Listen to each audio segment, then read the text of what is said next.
Hello guys, നമുക്ക് software testing ഓൺലൈനായിട്ട് പഠിച്ചാലോ? Useful ആയിട്ടുള്ള വീഡിയോസിന് വേണ്ടിയിട്ട് ചാനൽ സബ്സ്ക്രൈബ് ചെയ്യൂ കേട്ടോ.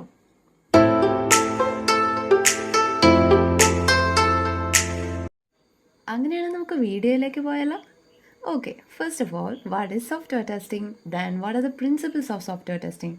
ദെൻ അതിൻ്റെ ബെനിഫിറ്റ്സ്, ഗോൾസ്, അങ്ങനെ കുറച്ച് കാര്യങ്ങൾ നമ്മൾ ഈ വീഡിയോയിൽ കാണുന്നത് കേട്ടോ. ഓക്കെ, ആദ്യം തന്നെ what is software testing? Software testing is a method to check whether the actual software product matches the expected requirements and to ensure that the software product is defect free. ഒരു software defect free ആണോ എന്ന് check ചെയ്യുന്നത്, അതുപോലെ actual software product expected റിക്വയർമെൻറ്റ്സിന് match ചെയ്യുന്നുണ്ടോ, expected requirements അത് meet ചെയ്യുന്നുണ്ടോ എന്ന് ചെക്ക് ചെയ്യുന്നതിനെയാണ് സോഫ്റ്റ്വെയർ ടെസ്റ്റിംഗ് എന്നുകൊണ്ട് അർത്ഥമാക്കുന്നത്. ഇപ്പോൾ ഫോർ എക്സാമ്പിൾ പറയുകയാണെങ്കിൽ, ഇപ്പോൾ ഒരു ഇ-കൊമേഴ്സ് ആയിട്ട് നമ്മൾക്ക് ഫ്ലിപ്കാർട്ട് തന്നെ എടുക്കാം. ഫ്ലിപ്കാർട്ട് എടുക്കുകയാണെങ്കിൽ ഇപ്പോൾ ഒരു പ്രൊഡക്റ്റ് സെർച്ച് ചെയ്ത് നമ്മൾ ഇപ്പോൾ ഒരു ടോപ്പാണെങ്കിൽ ടോപ്പ് സെർച്ച് ചെയ്ത് അതിൻ്റെ സെർച്ച് വർക്കാവുന്നുണ്ടോ, അതുപോലെ ടോപ്പ് സെർച്ച് ചെയ്ത് ഒരു ടോപ്പ് നമുക്ക് ഇഷ്ടപ്പെട്ട് നമ്മളത് കാർട്ടിലേക്ക് ആഡ് ചെയ്യുമല്ലോ, ആ കാർട്ടിൽ ചെന്നിട്ട് നമ്മൾ പ്രോഡക്റ്റ് ആഡ് ആയിട്ടുണ്ടോ എന്ന് നോക്കുന്നത്, അതുപോലെ അതിൻ്റെ ക്വാണ്ടിറ്റി, എത്ര ക്വാണ്ടിറ്റി നമുക്ക് എത്ര എണ്ണം നമുക്ക് വേണം എന്നുള്ളത്. ഇപ്പോൾ ഒന്നോ രണ്ടോ ആണെങ്കിൽ രണ്ടെന്ന് കൊടുക്കുകയാണെങ്കിൽ അത് വർക്കാവുന്നുണ്ടോ എന്ന് നോക്കുന്നത്, ക്വാണ്ടിറ്റി ചെക്ക് ചെയ്യുന്നത്. പിന്നെ അത് ബൈനോ കൊടുത്താൽ അത് അതിൻ്റെ പേയ്മെൻറ്റ് ഡീറ്റെയിൽസ് വരുന്നുണ്ടോ എന്ന് ചെക്ക് ചെയ്യുന്നത്. അങ്ങനെ കുറേ കാര്യങ്ങൾ, അതാണ് അതിൻ്റെ എക്സ്പെക്റ്റഡ് റിക്വയർമെൻറ്റ്സ് എന്നുകൊണ്ട് അർത്ഥമാക്കുന്നത്. ഇപ്പോൾ ഫ്ലിപ്കാർട്ടിൻ്റെ ആണെങ്കിൽ അങ്ങനെ കുറച്ച് കാര്യങ്ങളായിരിക്കും അതിൻ്റെ ആക്ച്വൽ റിസൾട്ടിൽ നമുക്ക് കിട്ടേണ്ടത്. അപ്പോൾ അത് ചെക്ക് ചെയ്ത് അത് കൺഫേം ചെയ്യുന്നതിനെയാണ് അത് മാച്ച് ചെയ്യുന്നുണ്ടോ എന്ന്, ആക്ച്വൽ സോഫ്റ്റ്വെയർ പ്രോഡക്റ്റ് എക്സ്പെക്റ്റഡ് റിക്വയർമെൻറ്റ്സിന് മാച്ച് ചെയ്യുന്നുണ്ടോ എന്ന് ചെക്ക് ചെയ്യുന്നതിനാണ് സോഫ്റ്റ്വെയർ ടെസ്റ്റിംഗ് എന്നുകൊണ്ട് അർത്ഥമാക്കുന്നത്. ഈ ഒരു സ്ലൈഡ് ഒന്ന് നിങ്ങൾ വായിച്ചു നോക്കിയാൽ മതി, നിങ്ങൾക്ക് വളരെ സിമ്പിളായിട്ട് ഈസി ആയിട്ട് മനസ്സിലാക്കാൻ പറ്റിയൊരു സ്ലൈഡാണ് കേട്ടോ. അതുപോലെ അതിൻ്റെ പേർപ്പസ് എന്ന് പറഞ്ഞാൽ identify errors, gaps or missing requirements in contracts to actual requirement. അതിപ്പോൾ ഞാൻ പറഞ്ഞത് തന്നെ നിങ്ങൾക്ക് മനസ്സിലായി കാണുമെന്ന് വിചാരിക്കുന്നു. എറേഴ്സ് എന്തെങ്കിലും ഉണ്ടെങ്കിൽ അത് ചെക്ക് ചെയ്യുന്നത്, അതുപോലെ മിസ്സിംഗ് റിക്വയർമെൻറ്റ്സ്, ഗ്യാപ്സ് എന്തെങ്കിലുമൊക്കെ ഉണ്ടെങ്കിൽ അത് ചെക്ക് ചെയ്യുന്നതിനാണ് സോഫ്റ്റ്വെയർ ടെസ്റ്റിംഗ് എന്നുകൊണ്ട് അർത്ഥമാക്കുന്നത്. അതുപോലെ ഒരു കാര്യം, നമുക്ക് സോഫ്റ്റ്വെയറിനെ മാനുവലായിട്ടും ഓട്ടോമേറ്റഡ് ടൂൾസ് വെച്ചിട്ട് നമുക്ക് ടെസ്റ്റ് ചെയ്യാവുന്നതാണ്. അത് നമുക്ക് പിന്നീട് വരുന്ന വീഡിയോസിൽ ഞാൻ മാനുവലായിട്ടും ഓട്ടോമേറ്റഡ് ആയിട്ടും ചെയ്ത് കാണിക്കാം എക്സാമ്പിൾസ് വെച്ചിട്ട്. Guys, please note this definition. ഇത് American National Standard Institute or IEEE based ആയിട്ടുള്ളൊരു ഡെഫിനേഷനാണ്. ഫോർ എക്സാമ്പിൾ പറയുകയാണെങ്കിൽ, നമ്മൾ ഇപ്പോൾ ഒരു ഇൻ്റർവ്യൂ അറ്റൻഡ് ചെയ്യുന്ന ടൈമിലാണെങ്കിലും വാട്ട് ഈസ് സോഫ്റ്റ്വെയർ ടെസ്റ്റിംഗ് എന്ന് ഒരാൾ ചോദിക്കുകയാണെങ്കിൽ നമുക്ക് വളരെ എളുപ്പമെന്ന് പറയാൻ പറ്റുന്നതും അതുപോലെ ANSI ഓർ IEEE ബേസ്ഡ് ആയിട്ടുള്ളൊരു ആപ്റ്റായിട്ടുള്ളൊരു ഡെഫിനേഷനാണ്. Testing in software engineering is the process of evaluating a software product to find whether the current software product meets the required condition or not. ഇത് തന്നെയാണ് കുറച്ച് മുന്നേ നമ്മൾ നോക്കിയത്. ആ സെയിം സാധനം തന്നെയാണ്. ഈ ഡെഫിനേഷൻ നിങ്ങൾക്ക് നോട്ട് ചെയ്യാൻ വേണ്ടിയിട്ട് മാത്രമായിട്ട് PPTയിൽ ആഡ് ചെയ്തിരിക്കുന്നതാണ് കേട്ടോ. What are the main goals of software testing? ഇത് 3 കാറ്റഗറീസ് ആയിട്ട് ഡിവൈഡ് ചെയ്തിട്ടുണ്ട്. First one is immediate goal, second one is long term goal and third one is post implementation goal. ഇതുകൂടാതെ തന്നെ നമുക്ക് മെയിൻ ഗോളെന്ന്, സോഫ്റ്റ്വെയർ ടെസ്റ്റിങ്ങിൻ്റെ മെയിൻ ഗോളെന്ന് ചോദിക്കുന്നത് നോർമലായിട്ട് നമ്മൾ പറയുന്നത് to find bugs as early as possible, then fix bug and ensure the software is bug free അല്ലേ? അതുപോലെ ഈ പോയിന്റ് വേണമെങ്കിൽ നോട്ട് ചെയ്തോ കേട്ടോ. Detecting Bugs as soon as feasible, then avoiding errors in final version, meeting customer requirement and measuring quality. ഈ 4 ഇതുകൂടാതെ തന്നെ main ഗോളിൻ്റെ അകത്ത് ഉൾപ്പെടുന്നതാണ്. ഇതിനെ 3 കാറ്റഗറീസ് ആയിട്ട് ഡിവൈഡ് ചെയ്തിട്ടുണ്ട് എന്നേ ഉള്ളൂ. ഓരോന്നോരോന്നായിട്ട് നമുക്ക് 1 by 1 ആയിട്ട് നോക്കാം. First one is immediate goal. Immediate goal എന്ന് പറയുന്നത് അതിൻ്റെ ഒബ്ജക്റ്റീവ് തന്നെ direct outcomes of software testing during ഈ സോഫ്റ്റ്വെയർ ഡെവലപ്മെൻറ്റ് ലൈഫ് സൈക്കിളില്ലേ, SDLCയുടെ ഏത് സ്റ്റേജിൽ വേണേലും ഏത് ഫേസിൽ വേണേലും അതിന് നമുക്ക് സെറ്റ് ചെയ്യാൻ പറ്റുന്ന ഒന്നാണ് ഇമ്മീഡിയറ്റ് ഗോൾ എന്ന് പറയുന്നത്. അതിൻ്റെ അണ്ടറിൽ വരുന്നതാണ് ബഗ് ഡിസ്കവറി, അതുപോലെ ബഗ് പ്രിവെൻഷൻ, ബഗ് റിപ്പോർട്ട്, അങ്ങനെയുള്ള കാര്യങ്ങളെല്ലാം ഇമ്മീഡിയറ്റ് ഗോളിൻ്റെ അണ്ടറിൽ വരുന്നതാണ്. Then next one is long term goal. Long term goal എന്ന് പറയുന്നത് ഇപ്പോൾ ഒരു SDLC ലൈഫ് സൈക്കിൾ എടുക്കുകയാണെങ്കിൽ ആ ലൈഫ് സൈക്കിളിൽ 1 സൈക്കിൾ ആഫ്റ്റർ അടുത്തത് അങ്ങനെ ഒരു രീതിയിൽ ഓരോ സൈക്കിളിന് ശേഷം അടുത്ത സൈക്കിള് എന്നൊരു രീതിയിൽ പോകുന്നതാണ് ലോങ് ടേം ഗോൾ എന്ന് പറയുന്നത്. അതിൽ മെയിനായിട്ട് എൻഷുർ ചെയ്യുന്നതെന്ന് പറഞ്ഞാൽ പ്രോഡക്റ്റ് ക്വാളിറ്റിയാണ്. ക്വാളിറ്റി, അതുപോലെ customer satisfaction, reliability, risk management, ഇതെല്ലാം ലോങ് ടേം ഗോളിൻ്റെ അണ്ടറിൽ വരുന്നതാണ്. Then post implementation goal. Post implementation goal എന്ന് പറയുന്നത് ഡിപ്ലോയ്മെൻറ്റ് സ്റ്റേജിലാണ് പോസ്റ്റ് ഇംപ്ലിമെൻറ്റേഷൻ ഗോൾ നടക്കുന്നത്. അതിൻ്റെ അണ്ടറിലെന്ന് പറയുന്നത് റെഡ്യൂസ് മെയിൻ്റനൻസ് കോസ്റ്റ്, അതുപോലെ ഇംപ്രൂവ് സോഫ്റ്റ്വെയർ ടെസ്റ്റിംഗ് പ്രോസസ്സ്, അത് ബഗ് ഹിസ്റ്ററി, അതുപോലെ മുന്നോട്ടുള്ള പ്രോജക്റ്റിൽ ടെസ്റ്റിങ്ങിൻ്റെ പ്രോസസ്സ് എങ്ങനെ ഇമ്പ്രൂവ് ചെയ്യണം എന്നുള്ള കാര്യങ്ങളൊക്കെ. ഓക്കെ, ഇത്രേ ഉള്ളൂ ഗോൾ കൊണ്ട് അർത്ഥമാക്കുന്നത്.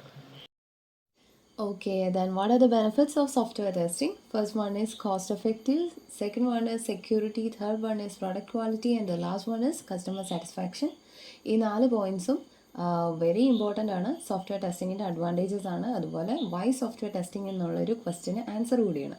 1 by 1 ആയിട്ട് നമുക്ക് നോക്കാം. First one is cost effective. ഇതിൽ ഒരു IT പ്രോജക്റ്റ് എടുക്കുകയാണെങ്കിൽ ടെസ്റ്റിങ്ങിൽ വളരെ ഇമ്പോർട്ടൻ്റ് ആയിട്ടുള്ള റോള് തന്നെയുണ്ട്. ബിക്കോസ് ത്രൂ ഓട്ടോമേറ്റഡ് അല്ലെങ്കിൽ മാനുവൽ ടെസ്റ്റിംഗ് വഴി നമുക്ക് മണി സേവ് ചെയ്യാൻ പറ്റും. എക്സാമ്പിൾ എടുക്കുകയാണെങ്കിൽ ഒരു സോഫ്റ്റ്വെയർ ടെസ്റ്റിങ്ങിൻ്റെ ഏർലി സ്റ്റേജിൽ തന്നെ ബഗ് നമ്മൾ കണ്ടുപിടിച്ച് റിപ്പോർട്ട് ചെയ്യുകയാണെങ്കിൽ അതിൽ ലെസ് കോസ്റ്റേ ആവുന്നുള്ളൂ ഫിക്സ് ചെയ്യാൻ വേണ്ടിയിട്ട്. ഓക്കെ, ദെൻ സെക്യൂരിറ്റി എന്ന് പറഞ്ഞാൽ it is A most vulnerable and sensitive benefit ആണ്. അതുപോലെ നമ്മൾ ആൾക്കാർ നോക്കുന്നത് ട്രസ്റ്റഡ് ആയിട്ടുള്ളൊരു പ്രോഡക്റ്റിന് വേണ്ടിയിട്ടാണല്ലോ. സോ അതിൻ്റെ റിസ്ക് ആൻഡ് പ്രോബ്ലംസ് ഏർലി സ്റ്റേജിൽ തന്നെ റിമൂവ് ചെയ്യാൻ വേണ്ടിയിട്ട് നമ്മളതിനെ ഹെൽപ്പ് ചെയ്യുന്നു. സോ അത് സെക്യൂർ. അതുപോലെ third one is product quality ensure ചെയ്യേണ്ടിയിരിക്കുന്ന ഒന്നാണ്. Because it is an essential requirements of software product. Testing ensures a quality product is delivered to കസ്റ്റമറിനൊരു ക്വാളിറ്റി സോഫ്റ്റ്വെയർ പ്രോഡക്റ്റ് തന്നെ നമ്മൾ ഡെലിവർ ചെയ്യേണ്ടിയിരിക്കുന്നു. So that it is called as product quality. അത് ഇപ്പോൾ ഒരു important feature. അതുപോലെ തന്നെ customer satisfaction, it is one of the main aim തന്നെയാണ്. Okay, give satisfaction to the customers. അതുപോലെ UI അല്ല UX ടെസ്റ്റിങ്ങിലൂടെ ബെസ്റ്റ് യൂസർ എക്സ്പീരിയൻസ് നമുക്ക് കസ്റ്റമേഴ്സിന് പ്രൊവൈഡ് ചെയ്യാൻ എൻഷുർ ചെയ്യാൻ സാധിക്കുന്നു. Okay, and the final and the most important ആയിട്ടുള്ള 7 പ്രിൻസിപ്പിൾസ്. 7 പ്രിൻസിപ്പിൾസ് ആണ് സോഫ്റ്റ്വെയർ ടെസ്റ്റിങ്ങിനുള്ളത്. First one is exhaustive testing is not possible. Second one is defect clustering. Third one is pesticide paradox. Fourth one is testing shows presence of defects. Then fifth one is absence of errors fallacy. Then sixth one is early testing. And the last one is testing is context dependent. ഈ 7 principles വളരെ important ആണ്. Main ആയിട്ടുള്ള points ആണ്. Please note it. ഓരോ പ്രിൻസിപ്പിൾസും നമുക്ക് 1 by 1 ആയിട്ട് നോക്കാം കേട്ടോ. ഫസ്റ്റ് പ്രിൻസിപ്പിൾ എന്താ? Exhaustive testing is not possible. അതിൻ്റെ ആ ഒരു വേർഡ് തന്നെയുണ്ട്. എക്സോസ്റ്റീവ് ടെസ്റ്റിങ് ഇംപ്രാക്ടിക്കലാണ്, പോസിബിൾ അല്ല എന്നാണ് പറയുന്നത്. ബിക്കോസ് ഒരു ഒപ്റ്റിമൽ എമൗണ്ടിൽ എന്ന് വെച്ചാൽ വാരി വലിച്ച് നമ്മൾ ടെസ്റ്റ് ചെയ്യേണ്ട ആവശ്യമില്ല. ക്രിട്ടിക്കൽ മൊഡ്യൂൾസ് ഫോക്കസ് ചെയ്ത് ടെസ്റ്റ് ചെയ്യാമെന്നാണ് ഈ exhaustive testing is not possible എന്നുകൊണ്ട് അർത്ഥമാക്കുന്നത്. ക്രിട്ടിക്കൽ മൊഡ്യൂൾസ് ഫോക്കസ് ചെയ്ത് ടെസ്റ്റ് ചെയ്യുക, ലിമിറ്റഡ് ടെസ്റ്റ് കേസ് എഴുതുക, അങ്ങനെ ടെസ്റ്റ് ചെയ്യുക. ഇതിൻ്റെ എക്സാമ്പിൾ ഉണ്ടോ? For example, opening multiple application simultaneously might be more prone to issues requiring thorough testing in such scenarios. ഇപ്പം എക്സാമ്പിൾ പറയുകയാണെങ്കിൽ ഒരു 10th രജിസ്ട്രേഷൻ എന്തോ ഒരു സൈറ്റ്സാണെന്ന് വെച്ചു, അല്ലെങ്കിൽ എക്സാം റിസൾട്ടാണെന്ന് വെച്ചു. അതിൻ്റെ സൈറ്റ്സിൽ മൾട്ടിപ്പിൾ യൂസേഴ്സ് ഒരേ ടൈമിൽ ഇങ്ങനെ സൈമിൾട്ടേനിയസ് ആയിട്ട് ഇങ്ങനെ കയറിക്കൊണ്ടേ ഇരുന്നിട്ടുണ്ടെങ്കിൽ നമ്മൾ സൈറ്റ് ബ്ലോക്ക് ആവില്ലേ? അങ്ങനെയുള്ള സ്റ്റേജസിൽ തറോ ടെസ്റ്റിങ്ങിൻ്റെ ആവശ്യം വരും. അതാണ് എക്സാമ്പിളായിട്ട് പറയുന്നത്. അടുത്തത് ഡിഫെക്റ്റ് ക്ലസ്റ്ററിങ്. ഡിഫെക്റ്റ് ക്ലസ്റ്ററിങ് എന്താ? A small number of modules typically contain most of the detected defects. ഈ സ്മോൾ എമൗണ്ട് ഓഫ് മൊഡ്യൂൾസ് എന്ന് പറയുന്നതാണ് ഞാൻ മുമ്പേ പറഞ്ഞ പോലെ ക്രിട്ടിക്കൽ മൊഡ്യൂൾസ്, മെയിനായിട്ടുള്ള മൊഡ്യൂൾസ്. ആ മൊഡ്യൂൾസിനകത്തായിരിക്കും മോസ്റ്റ് ആയിട്ടുള്ള കൂടുതൽ ഡിറ്റക്റ്റഡ് ആയിട്ടുള്ള ഡിഫെക്ട്സ് കണ്ടുപിടിക്കുന്നത്. നമ്മളിപ്പോൾ ഒരു സൈറ്റ് എടുക്കുകയാണെങ്കിൽ ഇതിൻ്റെ ലോഗിൻ എന്ന് പറയുന്നത് വളരെ ഇമ്പോർട്ടൻ്റ് അല്ലേ? അപ്പോൾ അത് ടെസ്റ്റ് ചെയ്തിട്ട് അതിൻ്റെ അകത്തായിരിക്കും മോസ്റ്റ് ആയിട്ടുള്ള ഡിറ്റക്റ്റഡ് ഡിഫെക്ട്സ് കണ്ടുപിടിക്കുന്നത്. ഇതിനകത്തൊരു ഒരു പ്രിൻസിപ്പിൾ ഉണ്ട്. That is Pareto principle that state that around 80% of problems are found in 20% of modules. 80% of പ്രോബ്ലംസും ആ 20% ഓഫ് മൊഡ്യൂൾസിനകത്തായിരിക്കും കണ്ടുപിടിക്കാൻ പറ്റുന്നത്. That 20% are the critical modules. Okay, experienced ആയിട്ടുള്ള ടെസ്റ്റേഴ്സ് ആയിരിക്കും ആ റിസ്കി മൊഡ്യൂൾസിൽ വർക്ക് ചെയ്യുന്നത്. ഇപ്പോൾ ബിഗിനേഴ്സൊക്കെ ആണെങ്കിൽ നമുക്കത് വളരെ റിസ്കി ആയിരിക്കും. അതുകൊണ്ട് തന്നെ എക്സ്പീരിയൻസ്ഡ് ആയിട്ടുള്ള ടെസ്റ്റേഴ്സ് ആയിരിക്കും ആ മൊഡ്യൂൾസിൽ വർക്ക് ചെയ്യുന്നത്. അതുപോലെ തന്നെ റെപ്പിറ്റേറ്റീവ് ടെസ്റ്റിംഗ് എന്ന് പറയുന്നത് സെയിം മൊഡ്യൂളിൽ തന്നെ നടത്തിയിട്ടുണ്ടെങ്കിൽ അത് പുതിയ ബഗ്സ് കണ്ടുപിടിക്കുന്നതിൽ ഇന്നെഫക്റ്റീവ് ആകും. ഓക്കെ, അതാണ് ഡിഫക്റ്റ് ക്ലസ്റ്ററിങ്. അടുത്തത് പെസ്റ്റിസൈഡ് പാരഡോക്സ്, തേർഡ് പ്രിൻസിപ്പിൾ. ഈ പ്രിൻസിപ്പിൾ എന്താ സ്റ്റേറ്റ് ചെയ്യുന്നതെന്ന് വെച്ചാൽ, repeating the same test cases, നമ്മൾ ഓൾറെഡി പറഞ്ഞ പോലെ തന്നെ സെയിം ടെസ്റ്റ് കേസസ് റിപ്പീറ്റ് ചെയ്യുകയാണെങ്കിൽ ഇവഞ്ച്വലി അത് ഇന്നെഫക്റ്റീവ് ആകും. അതുപോലെ തന്നെ അത് സോഫ്റ്റ്വെയർ ടെസ്റ്റിനോട് റെസിസ്റ്റൻ്റ് ആകും. സോ നമ്മൾ അതിനെ ഓവർകം ചെയ്യാൻ വേണ്ടിയിട്ട് റെഗുലറായിട്ട് റിവ്യൂ ചെയ്യുക, റിവൈസ് ചെയ്യുക, അതുപോലെ പുതിയ ടെസ്റ്റുകൾ ആഡ് ചെയ്യുക. ഇതിൽ ടോട്ടലി പറയുന്നത് എന്താണെന്ന് വെച്ചാൽ, ഒരു ലോങ് ടേം ഓഫ് പീരീഡിൽ ഒരു പർട്ടിക്കുലർ ടെസ്റ്റിംഗ് മെത്തേഡ് നമുക്ക് ഫോളോ ചെയ്യാൻ പറ്റില്ല. സോ ടെസ്റ്റിംഗ് മെത്തഡോളജി നമുക്ക് ഇമ്പ്രൂവ് ചെയ്യുമോ അല്ലെങ്കിൽ ടെസ്റ്റിംഗ് മെത്തഡോളജി മാറ്റുമോ എന്ത് വേണേലും ചെയ്യാം ഈ ടെസ്റ്റിങ് മോർ എഫക്റ്റീവ് ആക്കാൻ വേണ്ടിയിട്ട്. അത്രേ ഉള്ളൂ പെസ്റ്റിസൈഡ് പാരഡോക്സ് എന്ന് പറഞ്ഞാൽ. Next one is testing shows presence of defect. ഇതുകൊണ്ട് എന്താ അർത്ഥമാക്കുന്നതെന്ന് വെച്ചാൽ, ടെസ്റ്റിങ്ങിൽ ഡിഫക്ട്സ് ഉണ്ടാകും. ഡിഫക്ട്സിൻ്റെ പ്രസൻസ് നമുക്ക് കണ്ടുപിടിക്കാൻ പറ്റും, പക്ഷേ അതിൻ്റെ ആബ്സെൻസ് നമുക്ക് കൺഫേം ചെയ്യാൻ പറ്റത്തില്ല. അതിനെ കംപ്ലീറ്റ്ലി പറയുവാണെങ്കിൽ ഒരു സോഫ്റ്റ്വെയർ ഡിഫക്റ്റ് ഫ്രീ എന്ന് നമുക്ക് പ്രൂവ് ചെയ്യാൻ പറ്റത്തില്ല. അതിൻ്റെ അകത്ത് കുറച്ച് പ്രോബബിലിറ്റി ഓഫ് അൺഡിസ്കവേർഡ് ഡിഫക്ട്സ് നമുക്ക് റെഡ്യൂസ് ചെയ്യാൻ പറ്റും, പക്ഷേ അതിനെ പ്രൂവ് ചെയ്യാൻ പറ്റത്തില്ല. ഡിഫക്റ്റ് ഫ്രീ ആണെന്ന് പ്രൂവ് ചെയ്യാൻ പറ്റത്തില്ല. ഈവൻ അത് എക്സ്റ്റെൻസീവായിട്ട് ടെസ്റ്റിങ് മുഴുവനായിട്ട് നമ്മൾ ടെസ്റ്റിങ് നടത്തുകയാണെങ്കിൽ പോലും കൂടെ, കംപ്ലീറ്റ് ആയിട്ടൊരു ടെസ്റ്റിങ് നടത്തുകയാണെങ്കിൽ പോലും കൂടെ അതിനെ കംപ്ലീറ്റ്ലി ബഗ് ഫ്രീ എന്ന് നമുക്ക് ഡിക്ലെയർ ചെയ്യാൻ പറ്റത്തില്ല. അതിനെയാണ് testing shows presence of defects എന്ന് വിളിക്കുന്നത്. Next one is absence of error fallacy. ഒരു സോഫ്റ്റ്വെയർ 99% ബഗ് ഫ്രീ ആണെങ്കിൽ പോലും കൂടെ ബാക്കി വരുന്ന 1% എന്ന് പറയുന്നത് യൂസർ റിക്വയർമെൻറ്റ്സ് അല്ലെങ്കിൽ നീഡ്സ് മീറ്റ് ചെയ്തിട്ടില്ല എന്നുണ്ടെങ്കിൽ അത് സ്റ്റിൽ അൺയൂസബിൾ ആയിരിക്കും. അതുപോലെ ഒരു സിസ്റ്റം ടെസ്റ്റ് ചെയ്യുക, അത് റോങ് റിക്വയർമെൻറ്റ്സിനനുസരിച്ചാണ് ടെസ്റ്റ് ചെയ്തെങ്കിലല്ല, അത് ഫെയിലിയർ ആയിരിക്കും. ഇതിൽ 2 പോയിന്റ് നോട്ട് ചെയ്യാനുണ്ട്. ഫസ്റ്റ് വൺ ഇസ്, ഒരു സോഫ്റ്റ്വെയർ 100% ബഗ് ഫ്രീ എന്ന് നമുക്ക് പറയാൻ പറ്റത്തില്ല. ഈവൻ ചിലപ്പം 1% എങ്കിലും അതിൻ്റെ അകത്ത് എന്തെങ്കിലുമൊക്കെ മിസ്റ്റേക്സ് കാണും, എന്തെങ്കിലുമൊക്കെ ബഗ്സ് കാണും. അതുപോലെ തന്നെ ഇമ്പോർട്ടൻ്റ് ആയിട്ടുള്ള ഒന്നാണ് കസ്റ്റമർ സാറ്റിസ്ഫാക്ഷൻ. കസ്റ്റമർ സാറ്റിസ്ഫാക്ഷനാണ് one of the main point. ഈ ഒരു പ്രിൻസിപ്പിളിലെ മെയിൻ പോയിൻ്റ് എന്ന് പറയുന്നത് കസ്റ്റമർ സാറ്റിസ്ഫാക്ഷനാണ്. കസ്റ്റമറിൻ്റെ നീഡ്സിന് റിക്വയർമെൻറ്റ്സിന് അനുസരിച്ച് വേണം ഒരു സോഫ്റ്റ്വെയർ ബിൽഡ് ചെയ്യാൻ. Next one is early testing.